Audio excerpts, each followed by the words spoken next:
മോളെ സോറി, ഞാൻ എൻ്റെ ഒരു സാധനം എടുക്കാൻ വേണ്ടി വന്നതാ. റൂമിലേക്ക് വരുമ്പോ ഒന്ന് മുട്ടിയിട്ട് വന്നൂടെ? ഇങ്ങനെയാണോ ചെയ്യാ? അച്ഛൻ വിചാരിച്ചു മോള് പുറത്താണെന്ന്. ഇതെടുക്കാൻ വന്നാ മോളെ. സോറി.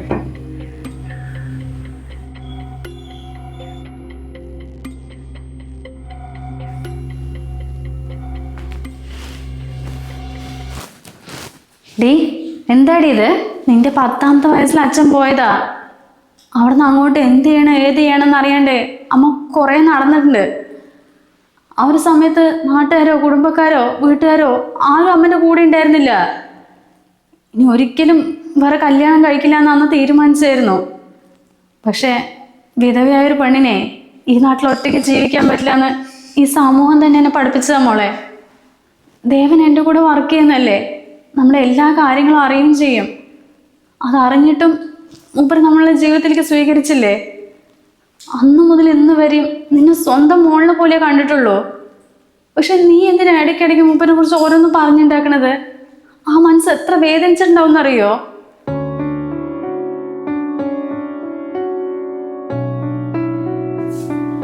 ഇപ്പൊ ഞാൻ നേരിട്ട് കണ്ടതല്ലേ, ദേവൻ അറിയാണ്ട് റൂമിൽ കയറി വന്നതാ.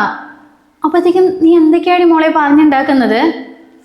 മോളെ, ഈ രണ്ടാനച്ചെന്ന് പറഞ്ഞാലേ നീ മനസ്സിൽ എന്തോ ഒരു ഭീകര രൂപം ചിത്രീകരിച്ച് വെച്ചിരിക്കുക. അതുകൊണ്ടാണ് ഇങ്ങനെയൊക്കെ തോന്നണത്.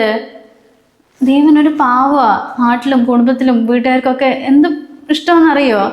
ആ അദ്ദേഹത്തെ കുറിച്ച് നീ എന്തൊക്കെയാണ് പറഞ്ഞുണ്ടാക്കുന്നത്? ലക്ഷ്മി, നിർത്ത്. എന്തിനാ കൂട്ടിന് ഇങ്ങനെ ചീത്ത പറയുന്നേ? എല്ലാം മോളെ പറഞ്ഞിട്ട് കാര്യമില്ലല്ലോ. ഓരോ ദിവസം ടി വിയിലും പേപ്പറിലൊക്കെ അതുപോലത്തെ വാർത്തകളാണല്ലോ വരുന്നത്. സത്യം പറഞ്ഞാൽ മോളെക്കാരും പേടി അച്ഛനെ എനിക്കാ. ഇത്രയും കൊല്ലം പേടിച്ച് ഞാനിവിടെ ജീവിച്ചത്. ഇപ്പം ആരാ എന്താ പറഞ്ഞുണ്ടാക്കാന്ന് അറിയില്ലല്ലോ. പോട്ടെ, ജോലിക്ക് പോകാൻ സമയമല്ലേ, ഇറങ്ങാം. ഇനിയിപ്പോൾ ഞായറാഴ്ച വൈകിട്ടല്ലേ നീ ഹോസ്റ്റലിലേക്ക് പോകുന്നുള്ളൂ. ഇന്നിനിപ്പോൾ എവിടെയെങ്കിലും പോകണ്ടോ? എവിടെയും പോകുന്നില്ല. ഭക്ഷണമൊക്കെ ഉണ്ടാക്കിയിട്ട് അവിടെ വെച്ചിട്ടുണ്ട്, ഇപ്പോഴത്തെ കഴിക്കുന്ന സമയത്തിന്. ദേവ, ഇറങ്ങിയാലോ? ഞാൻ കാർ തിരിച്ചേട്ടെ.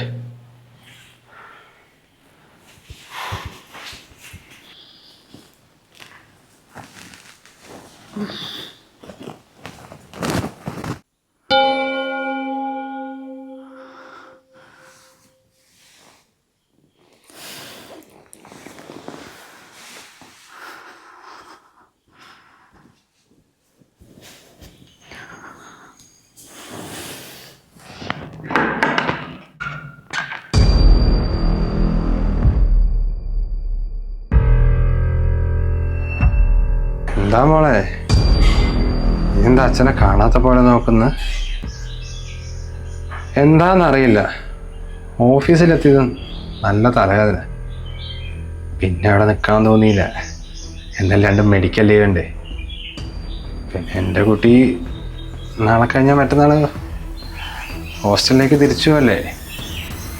അതിനു മുമ്പ് എൻ്റെ മോളോട് അച്ഛന് കുറച്ച് കാര്യങ്ങൾ സംസാരിക്കാണ്ട് അങ്ങനെ വന്നതാ.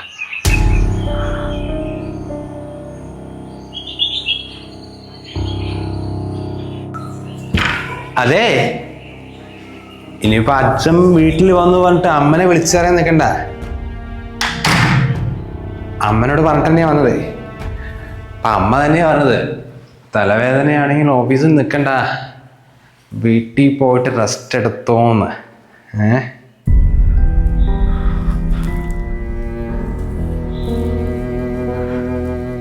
അതിന് ഞാൻ വിളിച്ചു പറഞ്ഞിട്ടൊന്നും കാര്യമില്ലല്ലോ. സ്വന്തം മോളിനെക്കാളും അമ്മയ്ക്ക് നിങ്ങളെ നല്ല വിശ്വാസമാണല്ലോ. അതറിയാലോ. പിന്നെ എന്തിനാടി എന്നെ കുറിച്ച് ഓരോന്ന് അതിനോട് പറഞ്ഞു കൊടുക്കുന്നത്? അല്ല, നീ എന്ത് പറഞ്ഞിട്ടും കാര്യമില്ല. അവക്കെന്നെ ഭയങ്കര വിശ്വാസേ. നിന്നെയല്ലേ ചീത്ത പറയാ.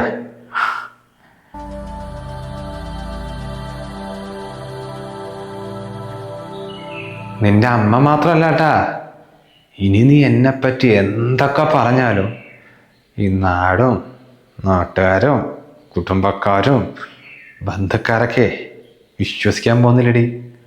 അവൻ്റെയൊക്കെ മുന്നിലേ ഞാൻ നല്ലവനാ.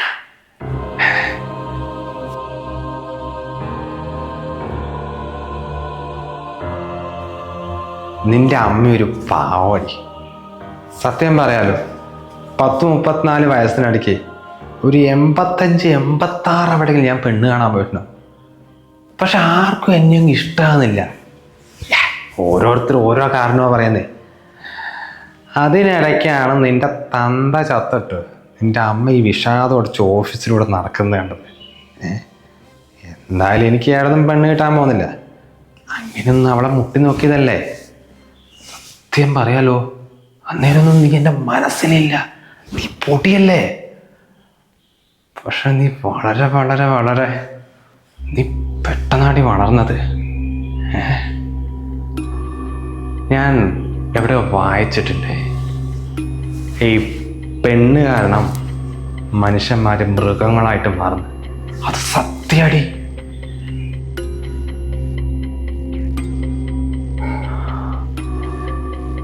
സത്യം പറയാലോ, നിന്നോട് എനിക്ക് ഭയങ്കര കൊതിയാടി. ആ കണ്ണുകൊണ്ട് നോക്കരുത്, ഈ കണ്ണുകൊണ്ട് നോക്കരുതെന്നും പറയാൻ ഞാൻ നിന്റെ സ്വന്തം തന്തയൊന്നും അല്ലാലോ.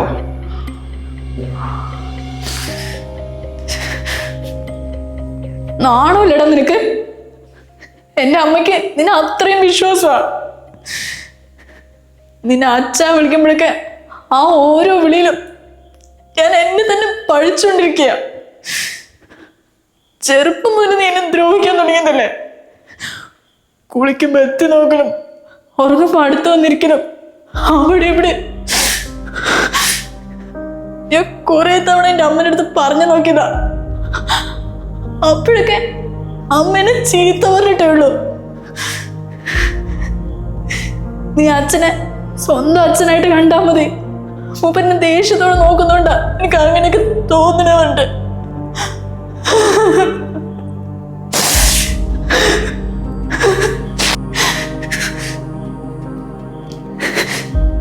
ചെറിയ പ്രായത്തില് എന്നെ പോലുള്ളൊരു ഓടിച്ചാടി കളിക്കുന്ന സമയത്ത് ഞാൻ മാത്രം ഇതെന്നെ ആലോചിച്ച് ആ ട്രോമ എനിക്ക് നേരെ വിട്ട് മാറിയിട്ടില്ല. ഹോസ്റ്റലിൽ പോയപ്പോഴാ കുറച്ചെങ്കിലും സമാധാനം കിട്ടിയത്. പക്ഷെ ഇപ്പൊ നിങ്ങൾ എന്തിനാ എന്നെ ഇങ്ങനെ ദ്രോഹിച്ചുകൊണ്ടിരിക്കണത്? ഒരു കൊച്ചെ, നീ പറഞ്ഞു എന്നെ വിളിയാക്കുക. ഇനി ഞാൻ പറഞ്ഞല്ലോ, എനിക്ക് പെണ്ണ് കിട്ടില്ല എന്ന് തോന്നിയൊരു നിമിഷത്തിൽ നിന്റെ അമ്മയോട് പറഞ്ഞെന്നുള്ളൂ. ആ ഒരു സമയത്ത് നീ എനിക്ക് ബോണസായി കിട്ടി. ഇടി ചില ആണുങ്ങൾക്ക് ഈ പെണ്ണുങ്ങൾ എന്ന് പറഞ്ഞ വീക്ക്നെസ് ആണ്. അതിപ്പോ എനിക്ക് എന്തെങ്കിലും ചെയ്യാൻ പറ്റുമോ? അല്ലെങ്കിലും ഇടി എന്നോടൊന്ന് സഹകരിച്ചുകൊണ്ട് നിനക്ക് എന്ത് നഷ്ടപ്പെടാനാ? ആരും അറിയില്ലടി, ഒരു കുട്ടി അറിയില്ല. എന്റെ വാക്കാ.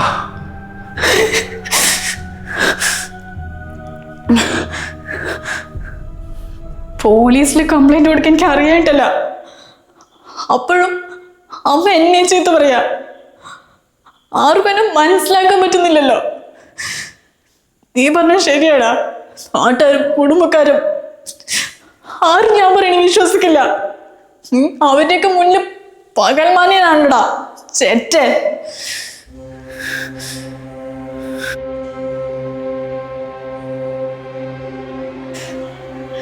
എന്റെ നല്ല കാലമെല്ലാം നീ കാരണം ഒരു ട്രോമയിലൂടെയാടാ കടന്നു പോയത്.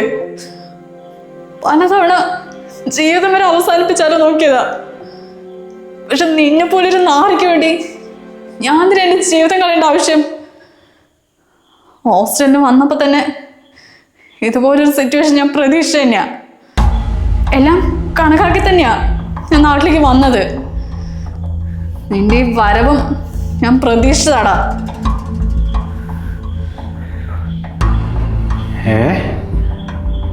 നീ എന്നെ പ്രതീക്ഷിച്ചിരുന്നതാ? എന്തിന്? എടി അതല്ലടി ഞാനും പറയുന്നത്. ഒറ്റ പ്രാവശ്യടി, ഒറ്റ പ്രാവശ്യന്ന് അത്രയും കൊതിച്ചു പോയതുകൊണ്ടല്ലേ. പിന്നെ ഞാൻ നിന്നെ ശല്യം ചെയ്യില്ലാന്ന് ഉറപ്പാ. ഒറ്റ പ്രാവശ്യത്തേക്ക്. ആടാ, ഇനി ഒരിക്കലും നിന്നെ കൊണ്ട് ശല്യം ഉണ്ടാകരുത്.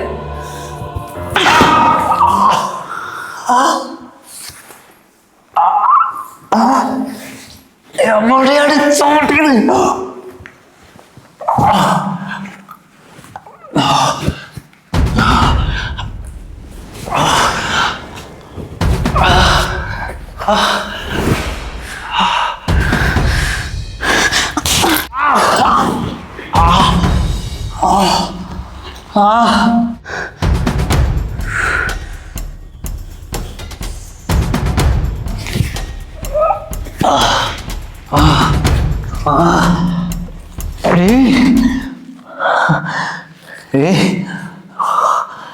നിന്റെ അമ്മ കൊന്ന എന്താ സംഭവിക്കാന്ന് അറിയില്ലടി.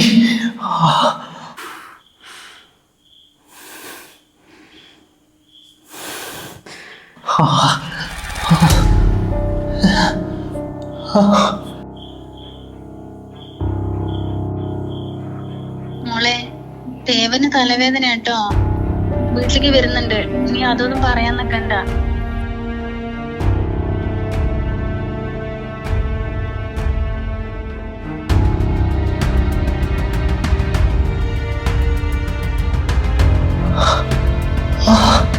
അമ്മ ഏറ്റവും വലിയ തെറ്റ് ചെയ്തത്.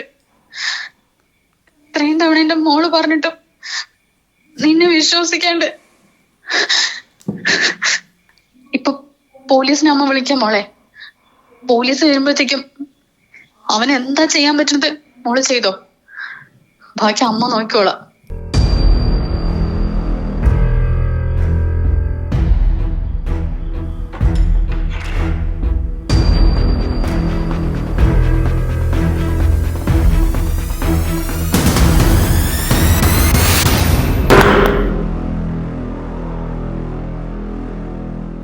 സ്വന്തം വീട്ടിൽ സ്വന്തം മാതാപിതാക്കളുടെ അരികിൽ സുരക്ഷിതരായിരിക്കേണ്ട പെൺകുട്ടികൾ ചില രണ്ടാനച്ഛന്മാരുടെയും ബന്ധുക്കളുടെയൊക്കെ ഭാഗത്തു നിന്നും ഇത്തരത്തിലുള്ള ക്രൂരതകളും ചൂഷണങ്ങളും ഏറ്റുവാങ്ങി നിശബ്ദരായി കഴിയുന്ന എത്രയോ കുഞ്ഞുങ്ങൾ നമ്മുടെ നാട്ടിലുണ്ട്. എല്ലാ രണ്ടാനച്ഛന്മാരും ഇതുപോലെ ചെയ്യുന്നവരല്ല, ഒരുപാട് നല്ല ആൾക്കാരുണ്ട്. പക്ഷെ കണ്ണു തുറന്ന് കാണേണ്ട ഒരു സത്യമുണ്ട്.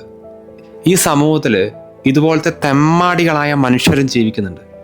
ചെറിയ പ്രായത്തിലുള്ള പെൺകുട്ടികളുടെ നിഷ്കളങ്കതയെ ചൂഷണം ചെയ്യുന്ന, അവരെ മാനസികമായിട്ടും ശാരീരികമായും തകർക്കുന്ന മനുഷ്യ മൃഗങ്ങൾ.